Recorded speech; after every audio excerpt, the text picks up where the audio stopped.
Previously, in the Count of Monte Cristo, chapter 42, Monsieur Bertuccio, Monte Cristo arrives at his house in the Champs-Élysées for the first time and summons a notary to finalize the purchase of a country estate in Auteuil.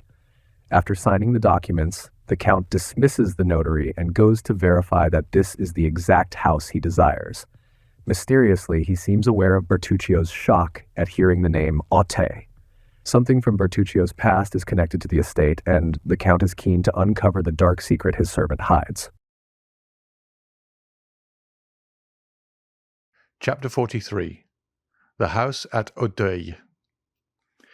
Monte Cristo noticed, as they descended the staircase, that Bertuccio signed himself in the Corsican manner, that is, had formed the sign of the cross in the air with his thumb, and as he seated himself in the carriage, muttered a short prayer. Anyone but a man of exhaustless thirst for knowledge would have had pity on seeing the steward's extraordinary repugnance for the Count's projected drive without the walls, but the Count was too curious to let Bertuccio off from this little journey. In 20 minutes they were at Auteuil.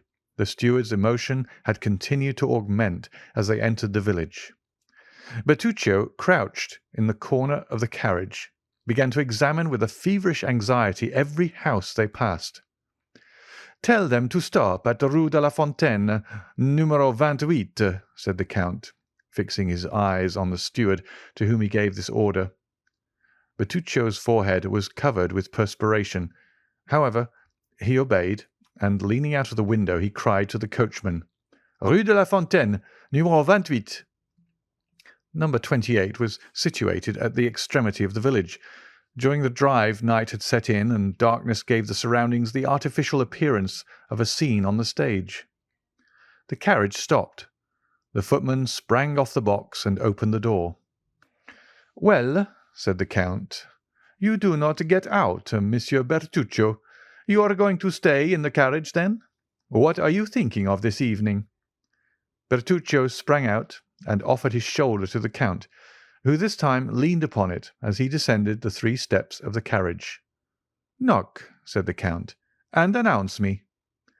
Bertuccio knocked, the door opened, and the concierge appeared. "What is it?" asked he.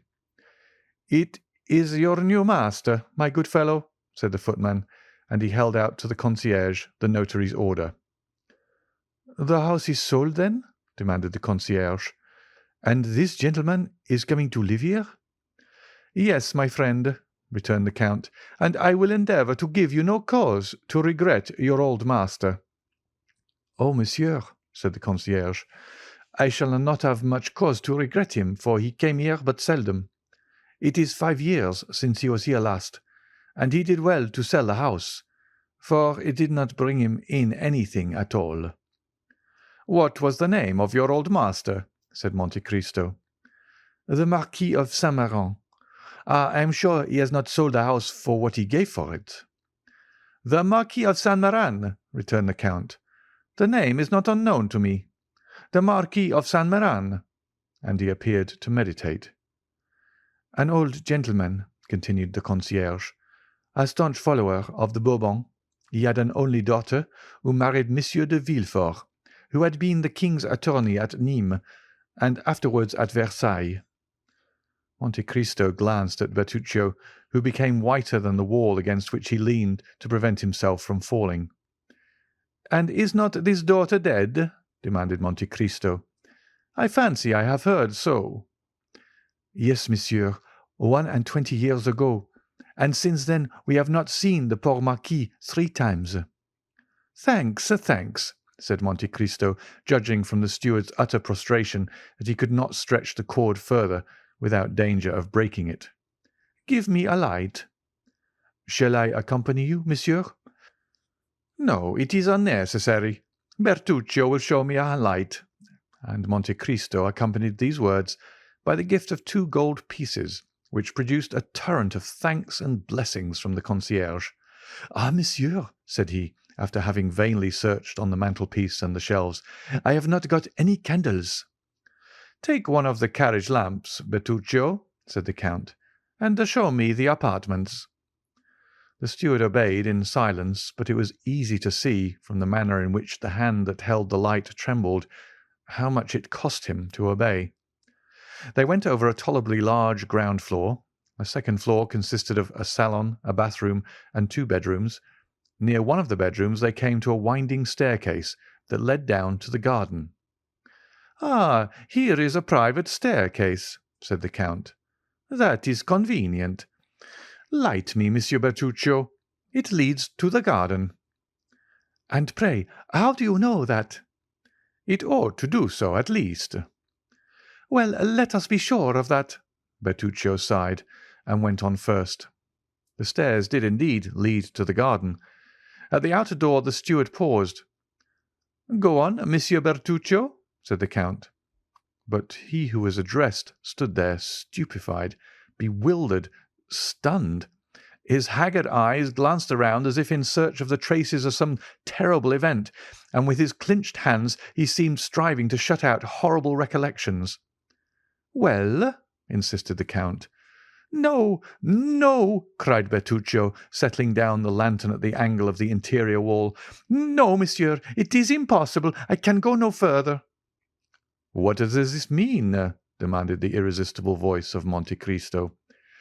"Why, you must see, your Excellency," cried the steward, "that this is not natural, that, having a house to purchase, you purchase it exactly at Auteuil, and that purchasing it at Auteuil, this house should be number 28 Rue de la Fontaine.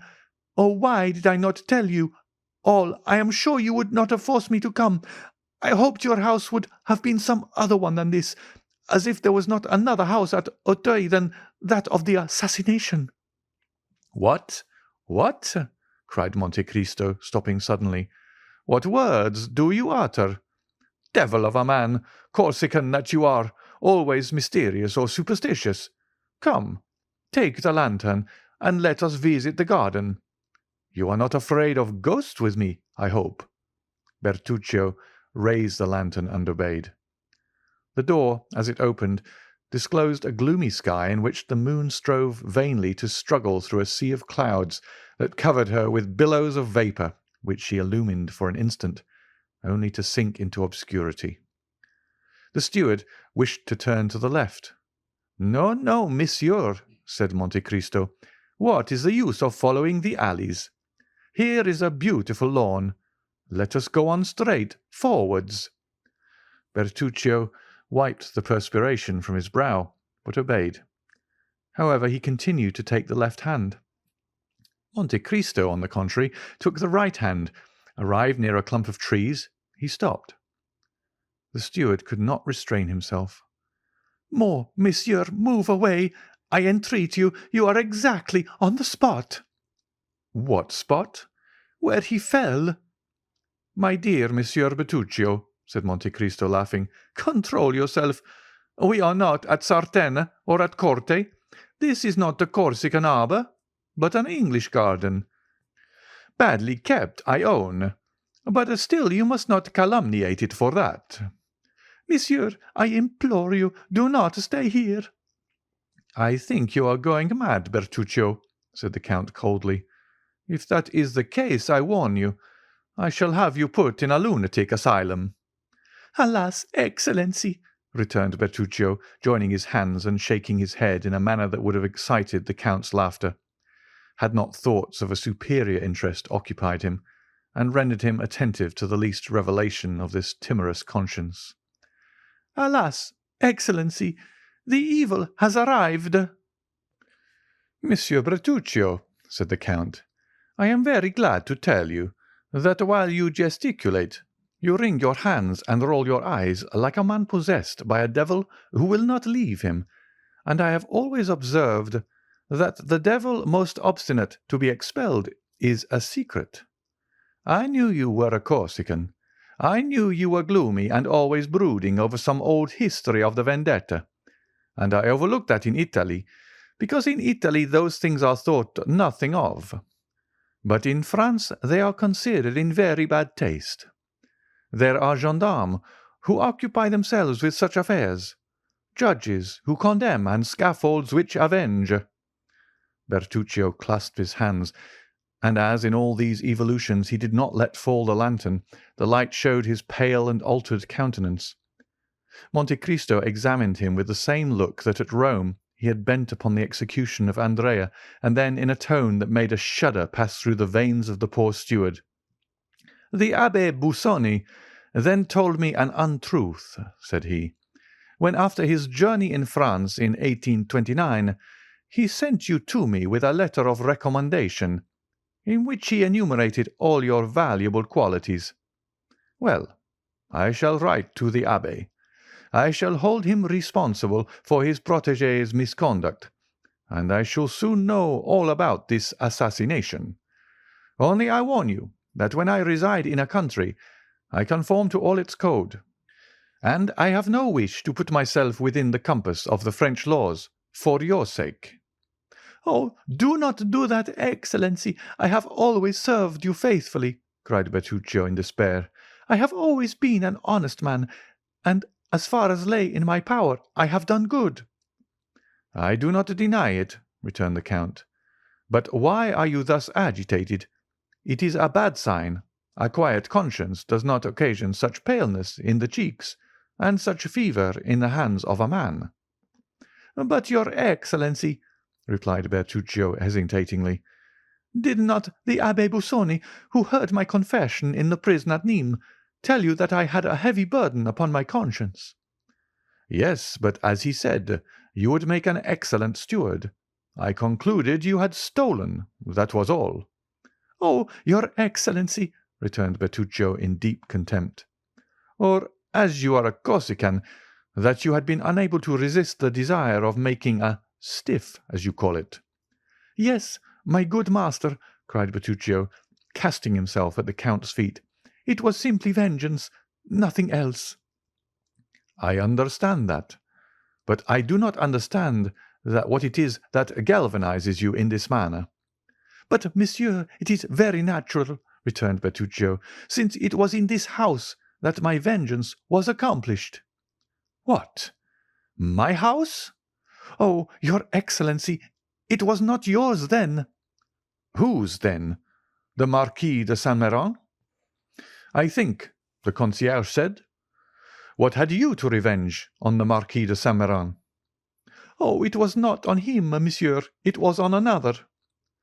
"That is strange," returned Monte Cristo, seeming to yield to his reflections, "that you should find yourself without any preparation in a house where the event happened that causes you so much remorse." "Monsieur," said the steward, "it is fatality, I am sure. First you purchase a house at Auteuil. This house is the one where I have committed an assassination. You descend to the garden by the same staircase by which he descended. You stop at the spot where he received the blow, and 2 paces farther in the grave in which he had just buried his child. This is not chance, for chance in this case is too much like Providence." "Well, amiable Corsican, let us suppose it is Providence. I always suppose anything people please, and, besides, you must concede something to diseased minds. Come, collect yourself and tell me all." "I have related it but once, and that was to the Abbé Busoni. Such things," continued Bertuccio, shaking his head, "are only related under the seal of confession." "Then," said the Count, "I refer you to your confessor. Turn châtre or Trappist, and relate your secrets. But as for me, I do not like anyone who is alarmed by such phantasmas, and I do not choose that my servants should be afraid to walk in the garden of an evening. I confess I am not very desirous of a visit from the commissary of police, for in Italy justice is only paid when silent. In France she is paid only when she speaks. Peste! I thought you somewhat Corsican, a great deal smuggler, and an excellent steward, but I see you have other strings to your bow. You are no longer in my service, Monsieur Bertuccio."